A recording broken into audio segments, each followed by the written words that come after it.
Muito boa noite, graças e paz a todos. Estou com um pouquinho de eco aqui. Som. Esse também.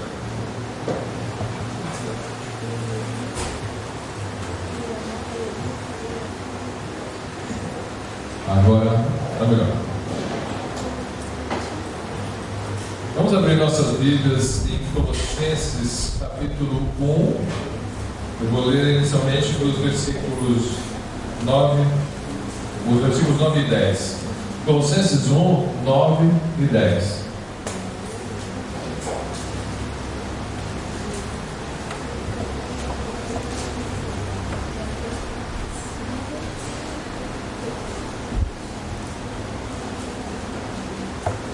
Por esta razão, nós também, desde o dia em que o ouvimos, não cessamos de orar por vós e de pedir que sejais cheios do conhecimento da sua vontade, em toda a sabedoria e inteligência espiritual, para que possais andar dignamente diante do Senhor, agradando-lhe em tudo, frutificando em toda boa obra e crescendo no conhecimento de Deus.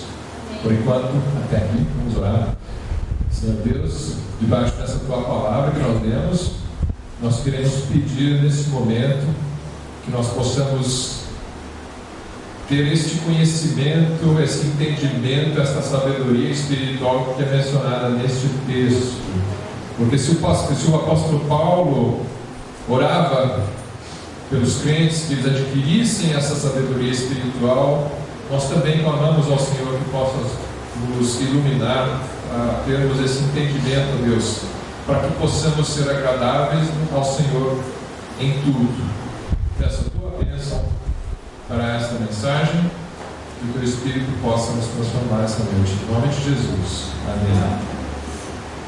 Irmãos, eu confesso que tenho estado ansioso por pregar essa mensagem, até certo ponto nervoso, ansioso por isso, por causa do conteúdo, que é um conteúdo que eu julgo ser muito importante para a vida de todos nós, e é uma continuação da mensagem que eu ministrei um mês atrás. Irmãos, talvez não se lembrem do assunto, mas nós falamos sobre crescimento espiritual, sobre como você pode viver a vida cristã do poder do Espírito Santo e não simplesmente na lei, no cumprimento de mandamentos.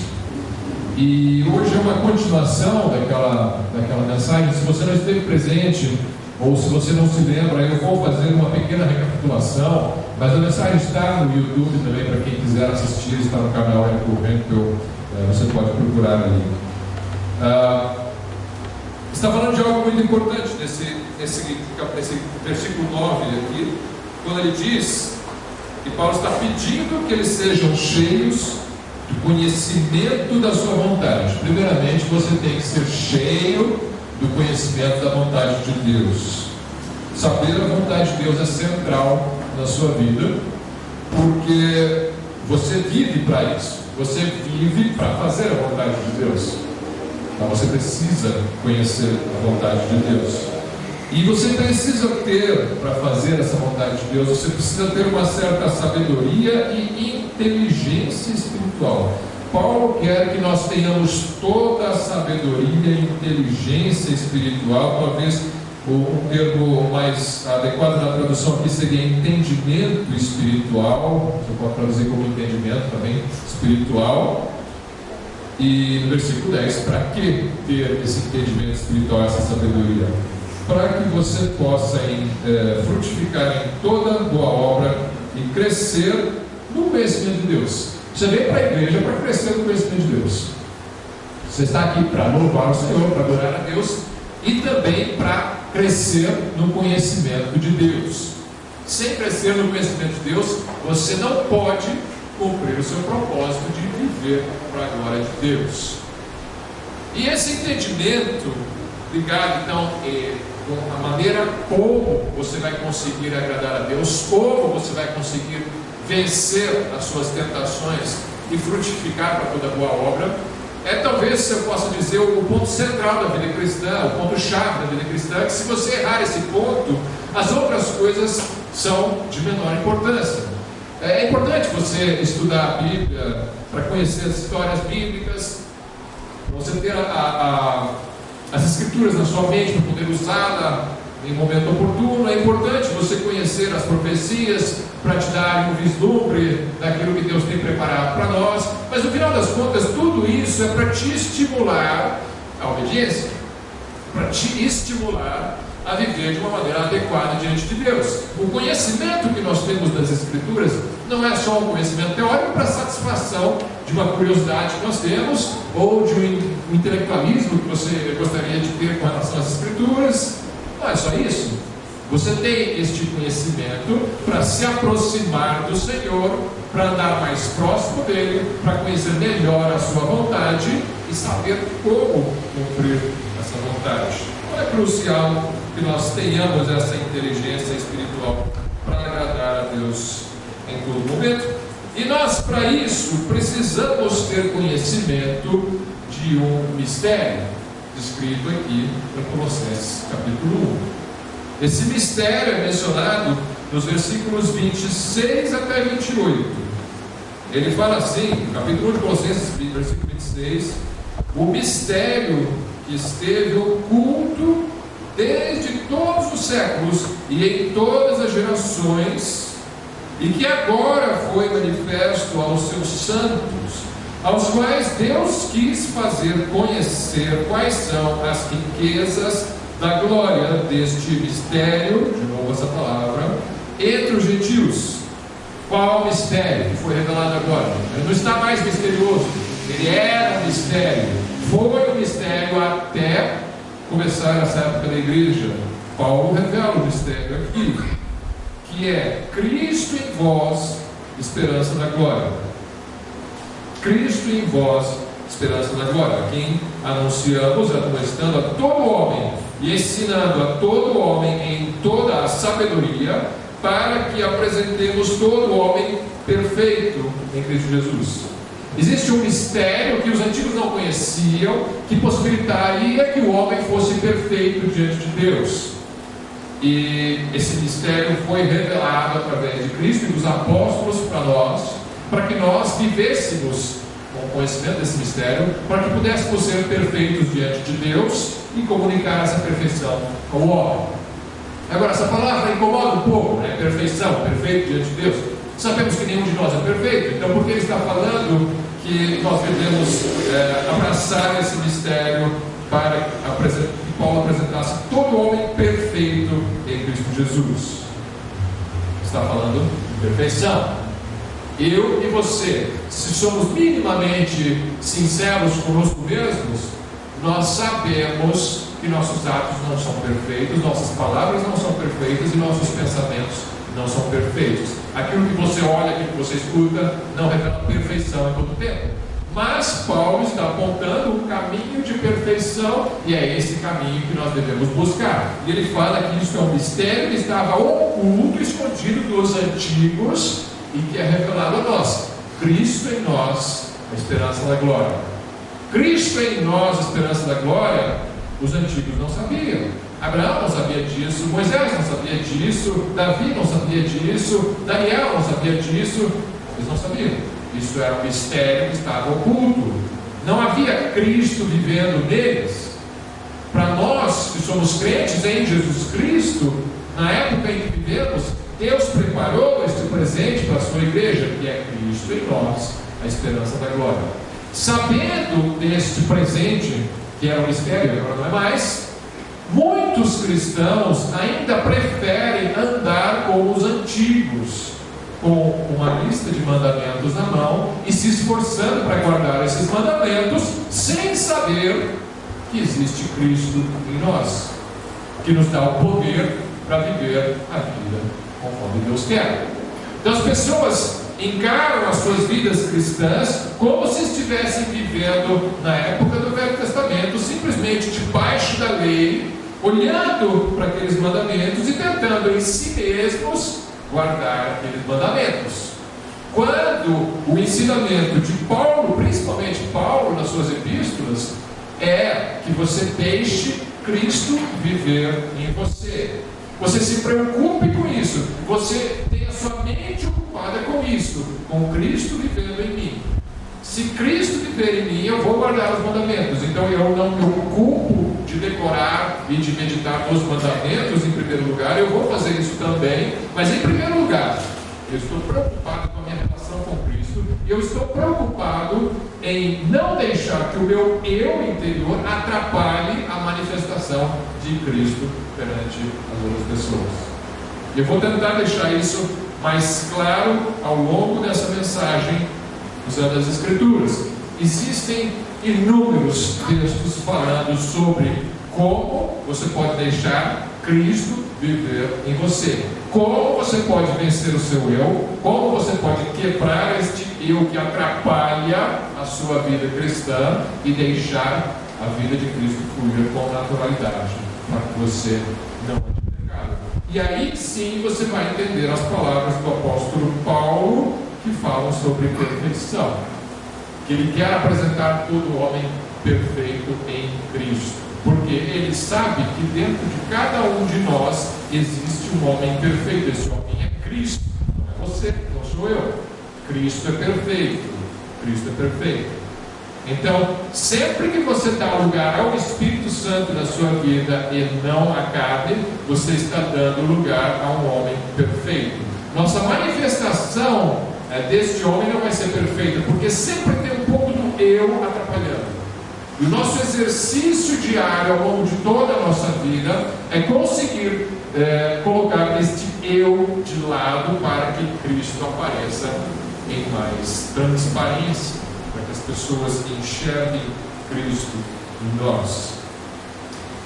Colossenses 2, versículo 6, Paulo fala: como, pois, recebestes o Senhor Jesus Cristo, assim também andai nele. Da mesma maneira como você recebeu Jesus Cristo, você deve andar em Jesus Cristo. Como é que você recebeu Jesus Cristo? Foi pela lei? Não. Você recebeu pela graça mediante a fé. Pela fé você recebeu Jesus Cristo. Então, da mesma forma, pela fé, você vai andar em Jesus Cristo. Foco não é na lei, foco não é nos mandamentos, foco é numa pessoa. O cristianismo é uma pessoa vivendo em você. A pessoa é Jesus Cristo. Ele vive em você pelo Espírito Santo que habita em você. O Espírito Santo é o Espírito de Cristo. Tudo que o Espírito Santo vai comunicar para você é o caráter do próprio Cristo. Então você deve dar lugar a este Espírito Santo, Cristo em nós. Se você não conhece isso na vida cristã, então você ainda está tentando se aperfeiçoar na lei, pela lei, e se santificar pelas obras. Você pode até falar: eu sou salvo pela fé, mas você acha que você se santifica pela lei e pelas obras. E não é assim no Novo Testamento. Isso aí é o verbo. Você procurar simplesmente se santificar pela lei e pelas obras. Existe um poder no Novo Testamento sobre a igreja que não estava sobre os antigos antes de Cristo, que é o poder do Espírito Santo sobre nós, que permite que Cristo viva em nós. Então, na mensagem do mês passado, nós vimos como crescer espiritualmente pela fé em fatos bíblicos. Essas mensagens, elas são tiradas principalmente de uma série de livros escritos por um pregador americano chamado Miles Stanford. Eu não sei se tem em português esse material, se chama The Green Letters. Se alguém sabe falar em inglês, ler inglês, você pode baixar isso, tem de graça, é disponibilizado na internet. The Green Letters, as cartas verdes. Então, você não deve se santificar pela lei, mas sim pelo Espírito. Vamos ver pela fé, em fatos bíblicos. Lembra que eu falei mês passado? A nossa fé não é baseada em sentimentos, não é baseada em sensações, não é baseada em esperanças vagas, ela é baseada em fatos bíblicos. Fatos bíblicos. Então, quais são esses fatos? Nós mencionamos um fato muito importante descrito em Romanos 6. Romanos 6, versículo 6.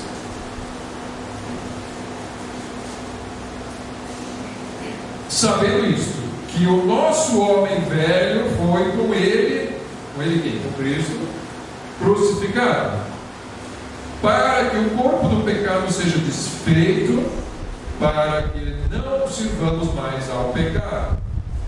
Então, quando você crê em Jesus como seu único e suficiente Salvador, o Espírito Santo vem habitar em você e é feita uma cirurgia, uma circuncisão no seu coração. A carne é separada do seu espírito, ela não mais domina sobre o seu espírito. Ela está lá dentro de você.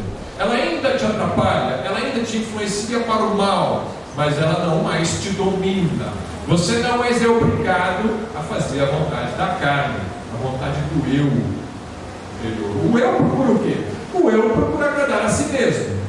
O seu eu interior, sem Cristo, ele vai procurar sentir satisfação naquilo que agrada a ele. Quando você recebe Jesus, o seu eu é transformado, o seu espírito é transformado, e ele vai procurar agradar a Deus. Mas ainda existe uma natureza caída dentro de você que vai procurar satisfazer a si mesmo. E aí você tem esse conflito entre agradar a Deus e agradar a si mesmo, não agradar a carne, que por consequência vai acabar agradando ao diabo. Então você tem essa luta dentro de si, mas é um fato que não pode ser esquecido sem saber ter consciência prática deste fato. O fato é algo passado. A prática é diariamente, é você se lembrar do fato que você foi crucificado com Cristo, que o seu homem velho foi crucificado com Cristo, que você não mais é escravo do pecado. Esse corpo do pecado, que ele chama aqui, foi destruído. Aquele corpo de pecado que dominava sobre você. E pela fé você se apropria deste fato, você toma posse desse fato. Romanos 6,11: assim também vós considerai-vos certamente, não na dúvida, mas certamente, mortos para o pecado, mas vivos para Deus em Cristo Jesus, nosso Senhor. Isso, na verdade, é o centro da nossa vida cristã. Então, você deve sempre se lembrar desse fato. Como eu falei, não é só uma ideia, não é só uma palavra de encorajamento, é um fato. O seu espírito foi transformado, se você de fato nasceu de novo. Você tem que se lembrar disso, é um fato crucial do crescimento espiritual. Se você tem dúvida com relação a isso, se você não sabe se o seu homem velho foi crucificado com Cristo, você tem que parar de meditar sobre isso antes de pensar em crescer espiritualmente. Você precisa entender isso. Você precisa então buscar considerar-se diariamente morto para o pecado, lembrar-se deste fato toda vez que você se sentir tentado a pecar. E isto, como eu falei, não é teoria, isso é prática. Não interessa eu chegar aqui e falar um monte de coisas, ler um monte de versículos para você, se eu não estiver exercitando esses versículos na minha vida, se eu não tivesse passado essa semana procurando viver isso daqui a cada momento, me lembrando desses fatos da fé cristã, que eu fui crucificado com Cristo. Toda vez que vem um mau pensamento, eu fui crucificado com Cristo. Toda vez que vem uma má vontade, eu fui crucificado com Cristo. Toda vez que vem uma raiva, você corta a raiva, eu fui crucificado com Cristo. Essas coisas são do velho homem. Então eu preciso viver isso na prática. E você precisa viver isso na prática. Nós precisamos do Espírito Santo. Nós não precisamos de mais mandamentos. Nós precisamos do Espírito Santo. Você precisa viver no Espírito Santo, andar em Cristo, andar cheio do Espírito Santo. Então você precisa se revestir dessas verdades. Considere-se morto para o pecado. Esses fatos que são mencionados em Romanos 6, eles são repetidos na epístola, na carta aos Colossenses, que nós começamos lendo. Então, se você voltar para Colossenses, você vai ver que a linguagem de Paulo ali é muito parecida com a linguagem dele em Romanos. Ele vai falar as mesmas coisas. Ele vem falando ali em Colossenses capítulo 2, eu vou ler dos versículos, do versículo 10 até o 14, ele fala assim, Colossenses 2, 10 em diante: e estáis perfeitos nele. Olha que forte essa frase, essa expressão. Você está perfeito em Cristo. Não te falta nada espiritualmente. Você não precisa orar, Senhor, muda o meu coração. Essa oração não é bíblica, se você já nasceu de novo. Senhor, muda o meu coração. Não, seu coração já foi mudado. Seu velho homem já foi crucificado com Cristo. O que você precisa é aprender a tirar o seu eu da frente e deixar o Espírito Santo se manifestar. O seu coração já foi transformado. Você precisa obedecer. Você precisa deixar Cristo aparecer. Mas Cristo já é perfeito. Então, o que você precisa é se lembrar de que foi crucificado com Cristo. Ele está dizendo aqui: vocês são perfeitos. Então, Colossenses 2,10: estais perfeitos nele. Mas só se você anda nele. Porque ele é perfeito, não somos nós. Nós não conseguimos dar lugar com perfeição a Cristo. Sempre tem um pouco de eu na frente para atrapalhar as coisas. Por isso que nós não andamos em perfeição. Nós não somos Cristo. Um dia nós seremos transformados, estaremos livres desse corpo do pecado. Mas até lá, na ressurreição, na transformação desse corpo, nós vivemos com esse problema, que o nosso eu é muito forte, a nossa carne é muito fraca. Eles atrapalham a manifestação do Filho de Deus em nós. Mas essa vida que está dentro de nós é perfeita. Nele estamos perfeitos. Vou repetir: estais perfeitos nele, que é a cabeça de todo o principado e potestade. Ele domina sobre todos os espíritos, anjos e demônios. Todos se submetem ou se submeterão, enfim, a ele. No qual, em Cristo, no qual também estais circuncidados com a circuncisão não feita por mão, no despojo do corpo, dos pecados da carne, pela circuncisão de Cristo. Então, você foi circuncidado pelo coração. A circuncisão não feita por mãos, mas pelo Espírito.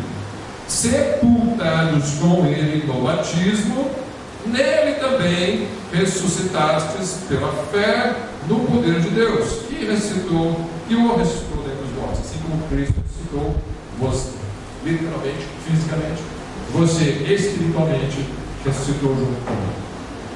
E quando vós estáveis mortos nos pecados, antes de aceitar Jesus, e na incircuncisão da vossa carne, porque eles não eram judeus, eles eram gentios. O judeu é circuncidado na carne, o gentio não. A circuncisão da carne não serve para nada, não vai salvar ninguém. Ela servia na época da velha aliança. Ela era um símbolo da aliança de Deus com o seu povo. E até hoje ela tem esse propósito de servir como um símbolo de que os judeus são a nação escolhida por Deus. Mas não salva a circuncisão da carne. Agora, os gentios, nós, nem na carne, a maioria de nós éramos circuncidados, mas houve uma circuncisão do coração. Então, quando vós estáveis mortos nos pecados e na incircuncisão da vossa carne, vos vivificou juntamente com ele.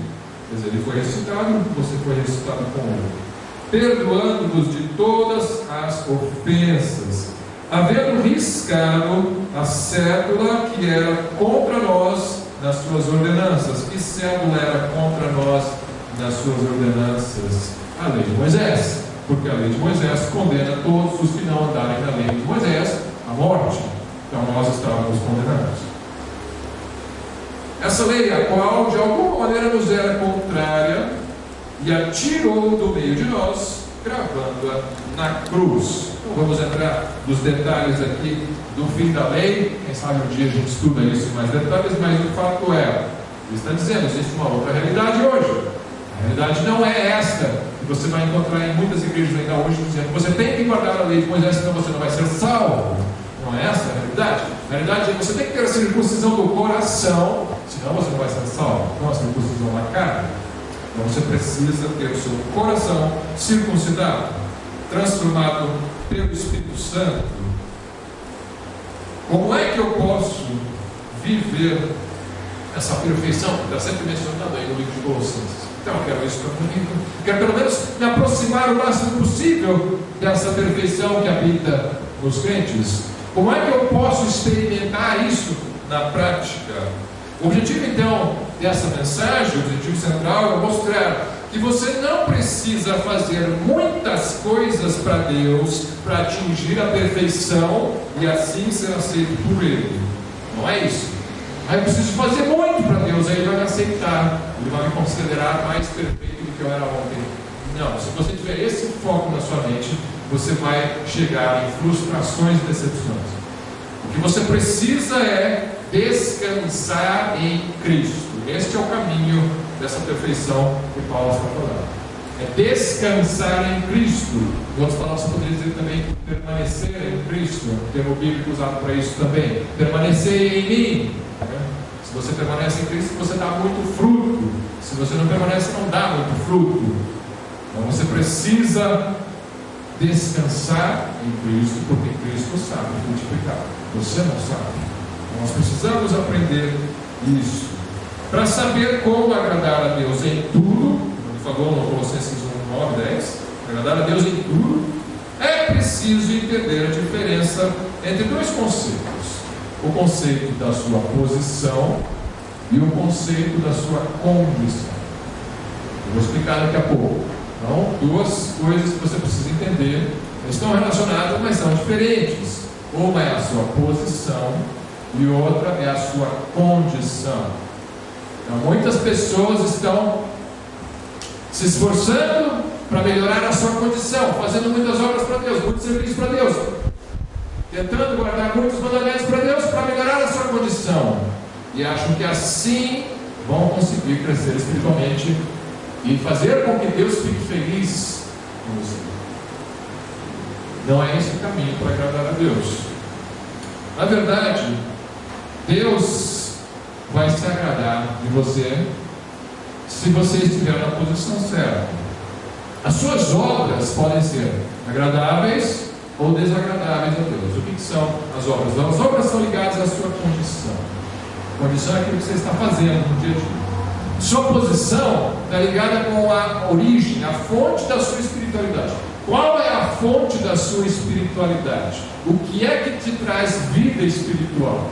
O que é que te aproxima de Deus? O que é que te move a obedecer a Deus? Essa é a sua posição. Essa é a sua posição. É a origem, a fonte da sua espiritualidade. É de onde você veio espiritualmente. Vamos tentar ilustrar isso melhor. Toda pessoa que nasce vem de uma outra pessoa. Vem de um casal, nasceu de uma mãe. Então você nasceu dessa mãe, você traz consigo algumas características naturais. Você tem essas características naturais que mostram quem você é, o que você faz, como você age. Então você tem características humanas do homem natural. Quais são essas características? Observe as pessoas, você vai ver. Observe os seus filhos pequenos, você vai ver. Quais são as características de um ser humano? Algumas dessas características são muito ruins, muito carnais, a gente vai dizer numa linguagem evangélica, vamos dizer assim, né? Então, essas são características naturais. O homem natural é assim. O homem natural é imperfeito. O homem natural é pecador. O homem natural tropeça. O homem natural não vive sempre debaixo da vontade de Deus. Esse é o homem natural. No homem natural, o eu interior é a fonte, é a origem, é a fonte das suas decisões, com base na sua vontade, com base na lei de Deus, com base na carne, com base no diabo, com base no mundo. Então, você tem uma vontade, e vamos dizer que o homem natural, que ainda não nasceu de novo, ele quer agradar a Deus. Como é que ele vai agradar a Deus? Ele vai pegar a lei de Deus. Tem um mandamento, não cobiçarás. Que mandamento bonito.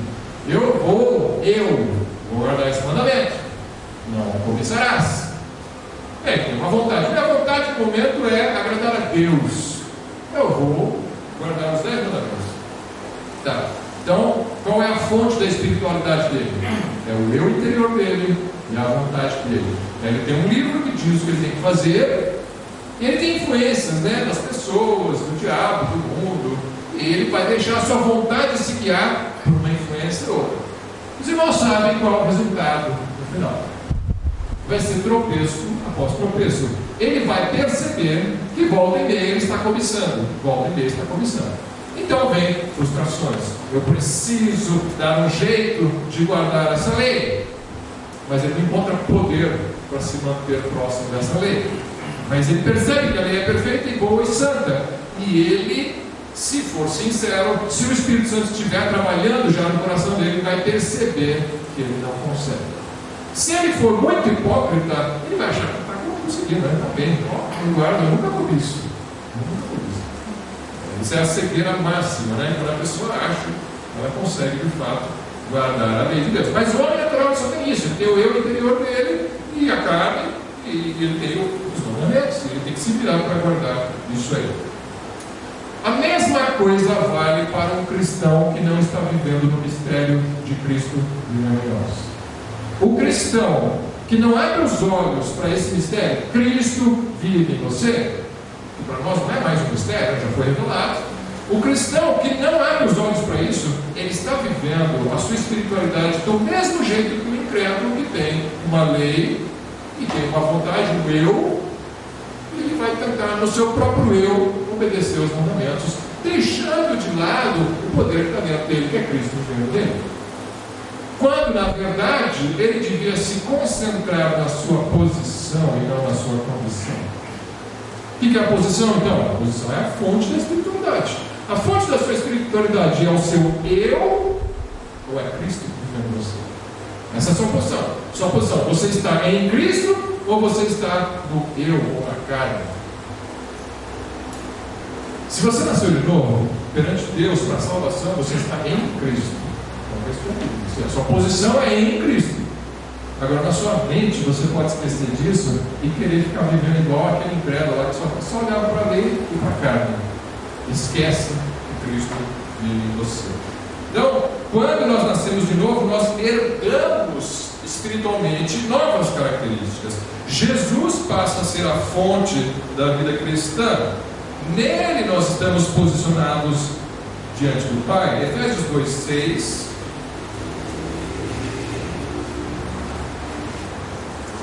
Efésios capítulo 2, versículo 6. E nos ressuscitou juntamente com Ele e nos fez assentar nos lugares celestiais em Cristo Jesus. Já pensou nisso? Já parou para pensar nisso? Que você não vai estar assentado com Cristo nas regiões celestiais quando Jesus te levar para o céu, ou quando você morrer, aí eu estarei assentado. Não. Você está assentado com Cristo nas regiões celestiais. Mas não estou vendo isso. Esse é o nosso problema. A gente se guia pela vista e não pela fé. Nós não enxergamos a nossa vida com os olhos espirituais, com os olhos da fé. Nós só pensamos nisso na hora de aceitar Jesus. Para ser salvo é pela fé. O resto da vida a gente acha que é por vista. Mas não. A nossa vida tem que ser com os olhos da fé. Você tem que se lembrar deste fato espiritual e crer nele. Você está assentado com Cristo nas regiões celestiais. Quando você fala Pai nosso que estás nos céus, é como se você estivesse perante o Pai nas regiões celestiais, porque diante de Deus você está, porque Cristo te põe lá. Só que nós esquecemos disso. Nós achamos que estamos escrevendo uma carta e mandando para Ele e o anjo vai levar lá, né? Porque eu não tenho acesso à presença do Pai. Quando o autor de Hebreus diz que você tem que entrar com ousadia no Santo dos Santos, naquele véu que se rasgou e você, pela carne de Cristo, foi rasgada, você entra na presença de Deus, então você está aos olhos de Deus. A sua posição é essa: filho de Deus, co-herdeiro com Cristo, assentado com Cristo nas regiões celestiais. Essa é a sua posição. Você tem que lembrar da sua posição. Então esse é o conceito de posição. Qual é a fonte da minha espiritualidade? É Cristo. Cristo vivendo em mim. Não é simplesmente o eu tentando guardar o que está escrito no livro. Nossa posição é a nossa fonte da vida cristã. Se alguém está em Cristo, nova criatura é. As coisas velhas já passaram, eis que tudo se fez novo. 2 Coríntios 5:17. Então, é importante você conhecer o que é a sua posição. Agora, se você não aceitou Jesus como seu Salvador ainda, a sua posição não é essa. Você pode até pensar que é, mas não é. Você não tem esse acesso ao Pai. Você não está sentado com Cristo nas regiões celestiais. Você ainda está na carne e no eu. E você tem um livro com uma lei de um Deus distante.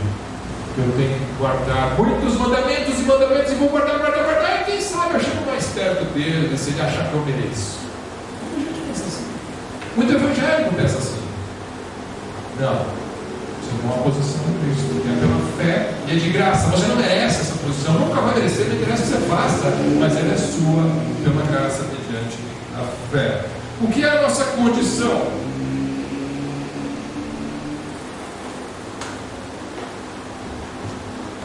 Nossa condição é o nosso estado atual, aquilo que você está pensando e fazendo agora. É diferente da sua posição. Sua posição é: eu sou filho de Deus, estou sentado com Cristo nas regiões celestiais, mas eu posso agir como se não estivesse. Eu posso agir como se eu fosse um incrédulo. Eu posso dar lugar à carne. E aí você começa a agir como se você estivesse naquela posição antiga, como o homem velho já foi crucificado, o homem velho crucificado com Cristo. A condição então é o nosso estado diário. A posição não muda. Para todos os efeitos, se você é salvo, você está sentado com Cristo em Deus. Essa é a sua posição diante de Deus. A condição muda. Às vezes eu dou lugar ao Espírito, às vezes eu dou lugar à carne. A posição sempre é perfeita. A condição nunca é perfeita. Nós gostaríamos de dar um lugar perfeitamente a Cristo, e aí parece que está Cristo aqui, todo mundo é Cristo, né? Se alguém entrar aqui, vai ficar maravilhado, porque todo mundo é perfeitamente Cristo. Nós nunca vamos chegar a esse ponto aqui na Terra. Nossa condição nunca vai ser perfeita, mas o homem que está dentro de nós, o novo homem, é perfeito. Você tem que exercitar, deixar ele se manifestar, mas ele é perfeito sim. O Espírito Santo é perfeito, Jesus Cristo é perfeito, se ele habita em você, ele é perfeito. Então você tem que exercitar a manifestação dessa perfeição em si. Mas a condição não vai ser perfeita, mas a posição é. A sua posição em Cristo é perfeita sim. A posição afeta a condição, mas a condição não afeta a posição. Um pouco complicado talvez essas palavras todas, né? Por que a posição afeta a condição, mas a condição não afeta a posição? Porque se eu estou em Cristo, minha posição, eu sou crente, né? Então isso vai afetar o meu viver. Eu não vou viver igual eu vivia antes de conhecer Jesus. Eu sei que eu ainda vou pecar, mas vai ser diferente a minha vida. Se não mudou nada na sua vida, então você não está na posição certa ainda. Você ainda não está em Cristo. Se você está em Cristo, o Espírito Santo vai produzir frutos em você. Então a sua condição, esses frutos que aparecem é a sua condição, ela vai ser diferente. Agora, a sua condição não tem o poder de alterar a sua posição. Se você é crente, está em Cristo, mas você pecou, você não vai deixar de ser crente, deixar de ser filho de Deus, deixar de estar em Cristo. A sua posição é eterna, ela não muda. A vida eterna é eterna. A vida eterna não é hoje, amanhã e depois não tem mais. A vida eterna é eterna. Nós temos a vida eterna. Então, você não vai mudar a sua posição porque a sua condição momentaneamente mudou. Um cão é um cão, independentemente se você der um banho nele ou não. Uma pessoa é uma pessoa, independentemente se ela está suja ou não. O que eu quero dizer com isso?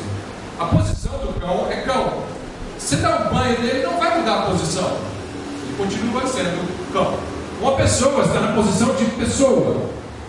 Se ela se sujar, ela não deixa de ser pessoa. A condição é sujo. Olhando superficialmente, né? Por fora. A posição não. A posição não. Se você é crente, você está numa nova posição. Você pode cair no pecado, mas isso não muda a sua posição. Você continua sendo filho de Deus. Só que você tem que lavar os pés e as mãos, como disse Jesus na última ceia, né? Quem já está limpo não necessita se lavar com os seus pés e as mãos. Então, isso você precisa de confissão na sua vida dos seus pecados. Isso é o sinal, o símbolo disso é a confissão. Isso é símbolo da confissão. Você peca ainda, você precisa confessar. Mas você não deixa de ser filho de Deus. Essa é a sua posição. O ímpio, por mais que ele seja bonzinho, ele não deixa de ser ímpio. Sem Deus. Ele não tem Cristo. Então a condição dele é perdido. Não tem como você ensinar o ímpio a guardar a lei para ele se transformar em outra posição. Está errado. Você primeiro tem que mudar a posição dele, sair das trevas para a luz, e depois você ensina ele a obedecer Jesus. Mas Não dá para inverter a ordem das coisas. A posição não vai mudar por causa das suas obras. A posição muda pelo novo nascimento por meio da fé. E em nenhum lugar da Bíblia diz que o novo nascimento pode ser anulado. Se alguém conhecer algum texto que diz que o novo nascimento pode ser anulado, então me mostre, por favor. Ninguém pode desnascer de novo. Se nasceu de novo, você é nova criatura, você está sentado com Cristo em Deus. 2 Coríntios 3,18.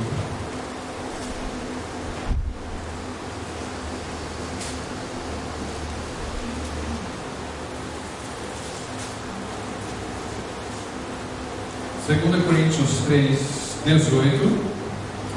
Mas todos nós, com o rosto descoberto, refletindo como um espelho a glória do Senhor, somos transformados de glória em glória na mesma imagem, como pelo Espírito do Senhor. Se você se concentra na sua condição, as obras, minhas obras, minhas obras, minhas obras, minhas obras, minhas obras, você vai tentar se justificar pela lei e pelas obras.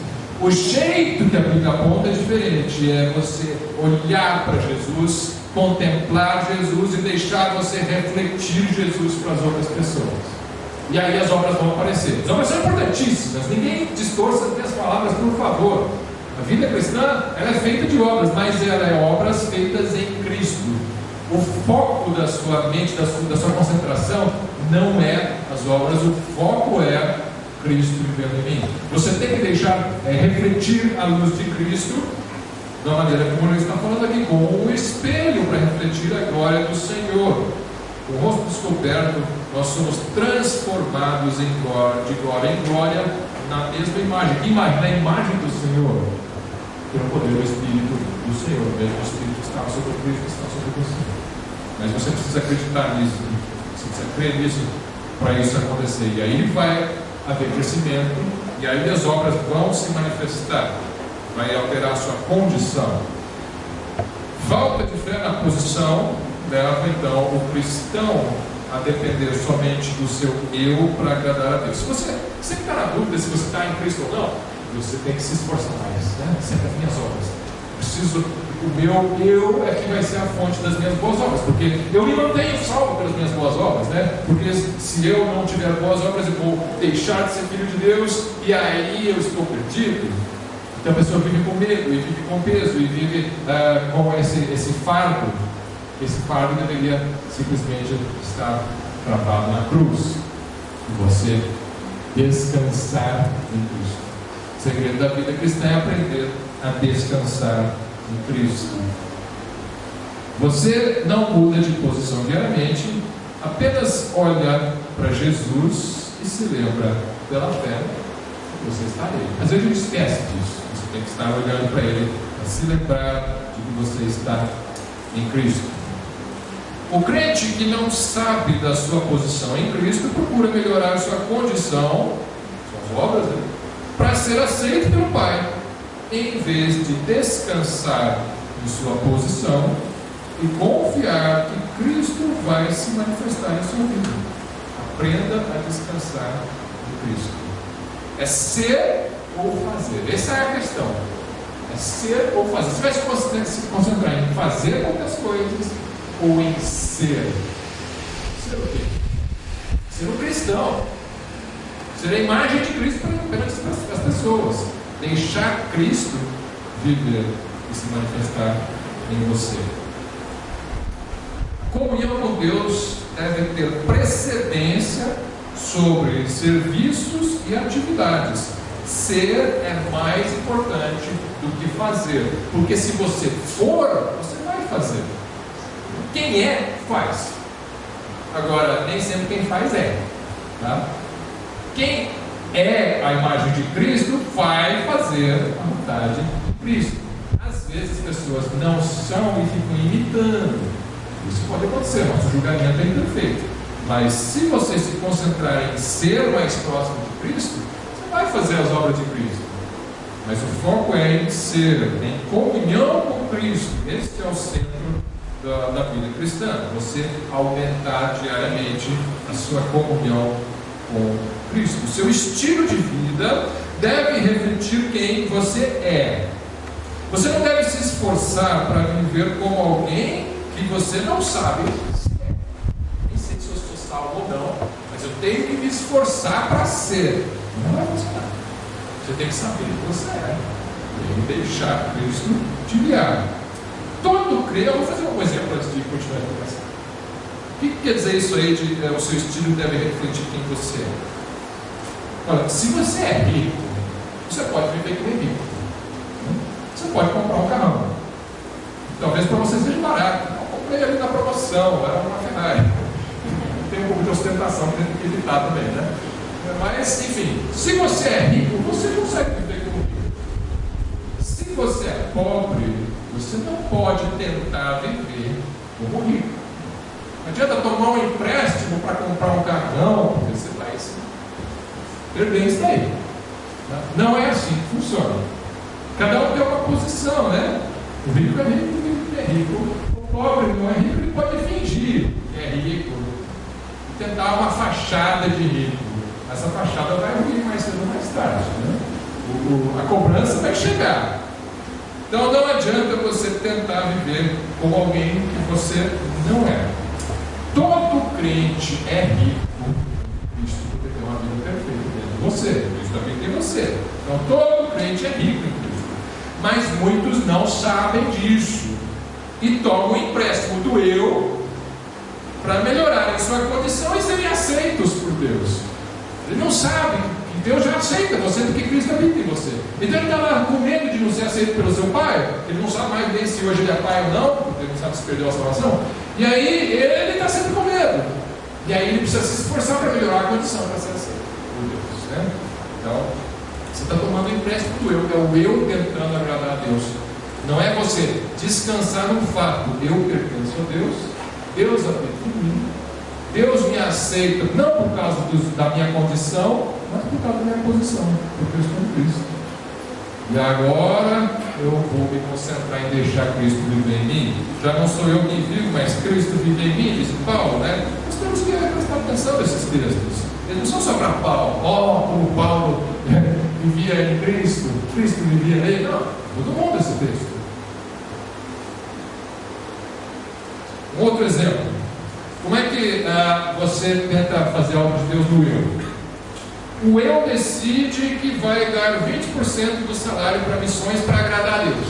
Eu decido que eu vou dar 20% do meu salário para as missões para agradar a Deus. Parece muito piedoso, mas está errado. O que está errado? Dar 20% para missões? Não, isso não está errado. O que está errado é a maneira como você está pensando que a vida cristã funciona. Você tem que fazer muitas coisas para Deus se agradar de você. Na verdade, você devia fazer assim: eu vou buscar a Deus que vive em mim para saber o quanto Ele quer que eu dê para missões para a glória dele. Aí você decidir que vai doar, você vai doar. Por quê? Porque você se agradou de Cristo. Agrada-te do Senhor e satisfará o desejo do teu coração. Mas primeiro você se agrada do Senhor, né? Então, você procura estar em comunhão com Deus, comunhão mais próxima com Cristo, com a vontade de Cristo. Eu não vou dar 20% para publicar no boletim da igreja que eu dei 20%. Eu quero saber qual a vontade de Cristo, só isso. E aí, Ele vai te guiar enquanto você deve tratar. Para algumas pessoas, o estudo bíblico e a oração são serviços para Deus. Eu tenho que trabalhar para Deus, eu não orei ainda, não li a Bíblia hoje ainda, eu vou lá e vou fazer. Todos nós fazemos isso de vez em quando. Mas esse não é o jeito correto. Eu vou fazer um serviço para Deus, vou ler a Bíblia e vou orar, porque todo crente tem que ler a Bíblia e orar. Todo crente tem que ler a Bíblia e orar, mas não é essa a motivação. A motivação isso aqui é uma maneira de ouvir Deus, de conhecer a vontade de Deus. Eu orar é uma maneira dele me ouvir. Falar com Ele, eu quero ter comunhão com Cristo, então eu vou ler a Bíblia para saber a vontade de Cristo e eu vou orar porque eu quero falar com Cristo, eu quero manter uma comunhão com Ele. Esse é o jeito certo. Nós nem sempre acordamos assim, né? Então, às vezes você não está com essa espiritualidade tão forte, latente, né, na sua vida, e às vezes a gente lê pela lei. Eu vou ler pela lei, né? A minha regra espiritual é ler a Bíblia todo dia, e eu faço isso desde criança, eu leio a Bíblia todo dia.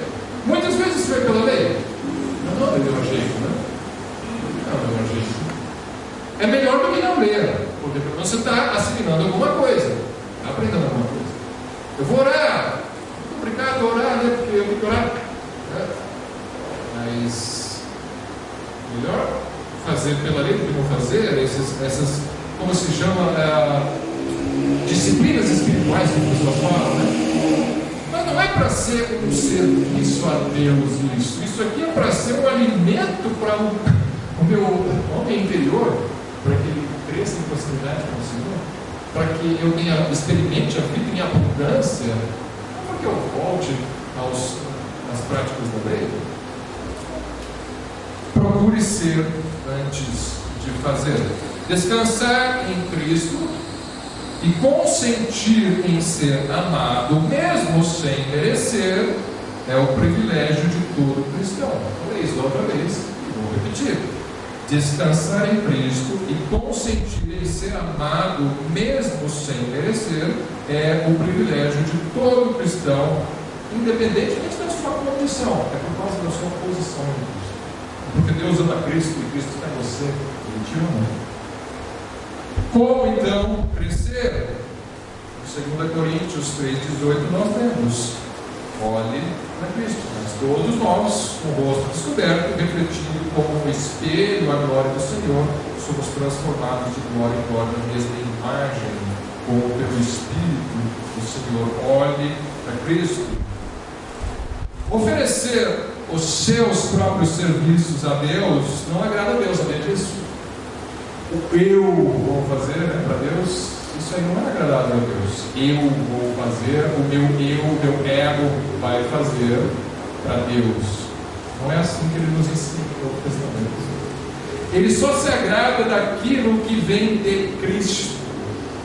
Consagre-se conforme a direção do Espírito Santo e não do eu. Não é eu pensando e decidindo o que eu vou fazer para Deus, porque se Deus não quer que você faça aquilo, não vai se agradar daquilo.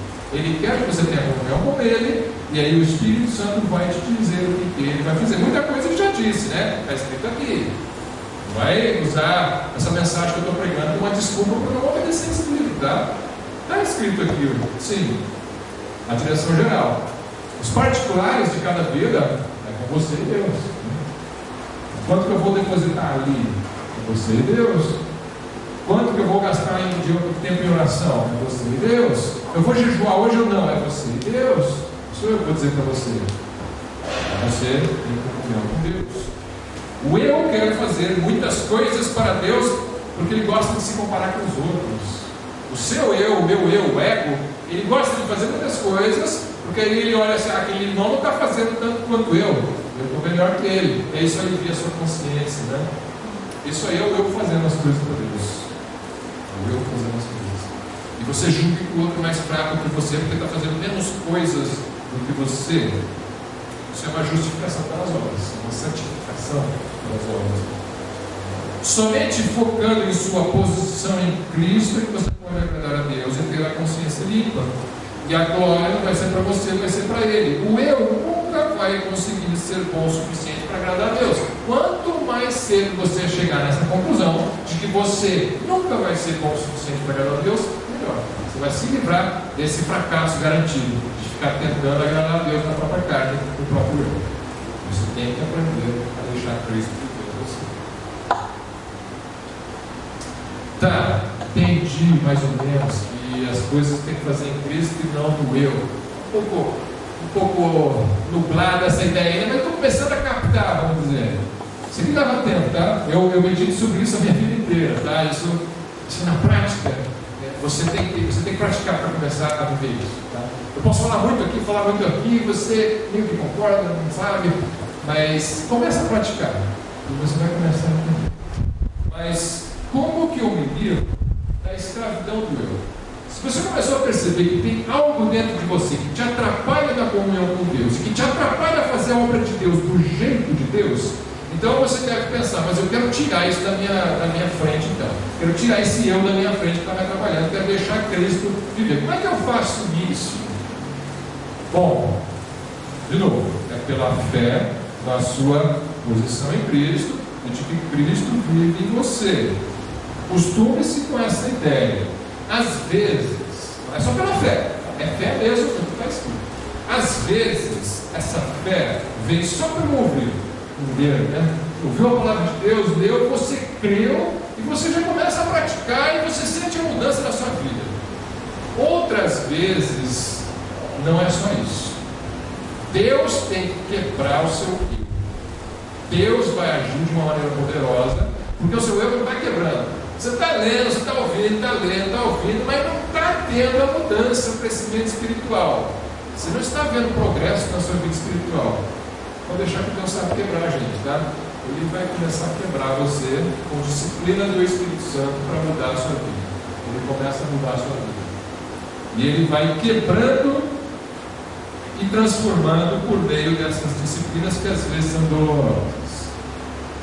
O caminho, por exemplo, caminho para a humildade não é só ficar se lembrando que não deve ser orgulhoso. Não devo ser orgulhoso. Não devo ser orgulhoso. Não devo ser. A Bíblia diz que eu não posso ser orgulhoso.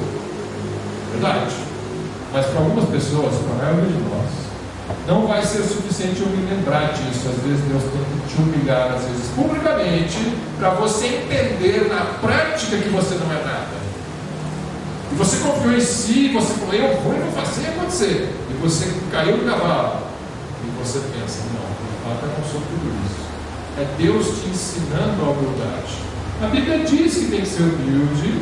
Você concordou com a Bíblia, mas na prática não aconteceu. Mas se você quer fazer a vontade de Deus, Ele vai fazer em você. Porque é Ele que opera em nós o querer e o efetuar segundo a sua vontade, certo? O querer eu quero, não quero ser humilde. Tá bom, Ele vai operar o efetuar também. Mas Ele às vezes quebra as pernas da gente para isso, tá? Para você ser humilde. O Espírito Santo sabe nos deixar humildes.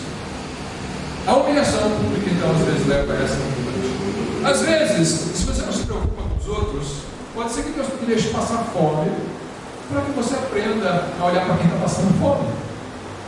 Eu sei o que é isso, né? Porque a Bíblia diz para você amar o próximo como a si mesmo, né? Eu concordo, mas não pratico.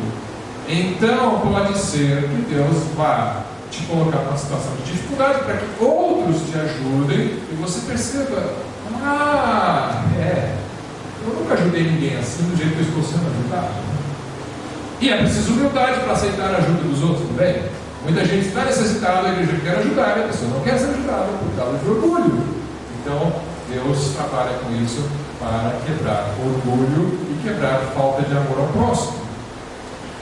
Às vezes você vai tomar uma multa para aprender a dar um limite de velocidade, né? Porque você sabe que tem que cumprir as leis, mas daí você não cumpre. Às vezes você toma uma multa, essas coisas ajudam. Às vezes você vai ficar doente para não confiar na sua força. Às vezes Deus vai permitir que você caia em pecado para você não confiar no seu eu. Comigo nunca vai acontecer, né? Porque eu não sou tão carnal assim. E às vezes Deus tira a proteção sobre você para que você caia no pecado que Ele sabe que você cai, para você aprender. Não é que Deus faz ninguém pecar, não. Ele já deixa bem claro que Deus não tenta ninguém, mas Ele permite que você seja tentado. Às vezes Ele não te conduz em tentação, Ele te protege de tentações. Não, meu filho, não vou deixar cair, essa tentação não vai acontecer. E se Ele quiser deixar a culpa é tua, né? Mas Ele pode deixar a tentação acometer você, para que você aprenda a não confiar no eu. Daí você vai entender o que Paulo fala: quando estou fraco é que estou forte. Quando o Espírito Santo vai quebrando a gente vai ficando humilde e ficando mais parecido com Cristo, porque Cristo é manso e humilde de coração. Aprendei de mim, porque sou manso e humilde de coração. Aí quando você tem essa quebra do Espírito Santo, é que aí você vai ficar mais parecido e você vai entendendo o que Paulo diz. A pessoa fraca, a pessoa forte. O que significa isso? Quando eu não confio no eu, porque o eu é muito fraco. E eu percebi isso. Eu vou me entregar para Cristo. Senhor, me socorre, porque comigo não dá. Eu não consigo. É mais o Senhor. Vamos concluir então com esse pensamento. O processo de santificação pela quebra do eu e o descanso em Cristo. Às vezes ele é bom, às vezes ele é doloroso, mas ele é o objetivo da nossa vida. O objetivo da sua vida com Deus não é que você seja muito feliz, muito cheio de bênçãos, tudo prospere. Essas coisas não são o propósito da sua vida. O propósito é que Cristo seja formado em você. Tendo por certo isso mesmo, que aquele que em vós começou a boa obra, a aperfeiçoará até o dia de Jesus Cristo, que essas vão ser. Graças a Deus que Ele se preocupa conosco. Ele está trabalhando na sua vida. Se você não despertou ainda para isso, cuidado, acorda. Você precisa despertar. A vida cristã é isso. É Cristo vivendo em nós.